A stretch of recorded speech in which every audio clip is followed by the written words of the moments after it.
یہ ملک عزیز پاکستان جو اسلام کے نام پر بنا ہے،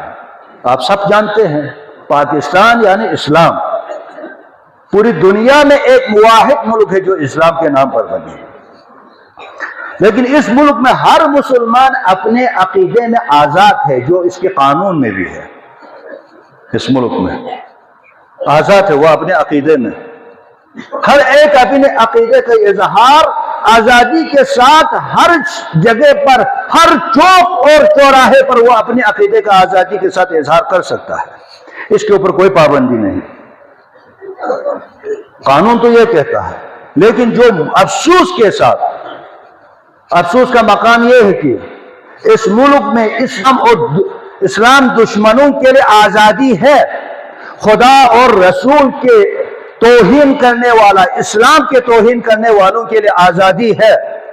اہل بیت کی توہین کرنے والوں کے لیے آزادی ہے، لیکن جو اہل بیت کے مداح ہو، جو اہل بیت کی حمد و ثنا کرنے والوں کے اوپر پابندی ہے اس ملک میں۔ ابھی یہاں تک پہنچے ہیں کہ مداحی بھی بند، مداح کو بھی گرفتار کیا جا رہا ہے، مداحوں کو، ذاکرین کو ذکر، ہم موت کو قبول کرتے ہیں لیکن آل محمد کے ذکر سے ہم کبھی ہاتھ نہیں اٹھائیں گے۔ ہم مطالبہ کرتے ہیں جو گرفتار ہیں، خصوصاً گلگت میں ایک چھوٹا سا بچہ، نابالغ 10-12 سال کے بچے کو، اس کے اوپر کیا ہے، توہین صحابہ کے اوپر الزام لگا کر اس کو گرفتار کیا گیا۔ شرم آنی چاہیے حکومت کو،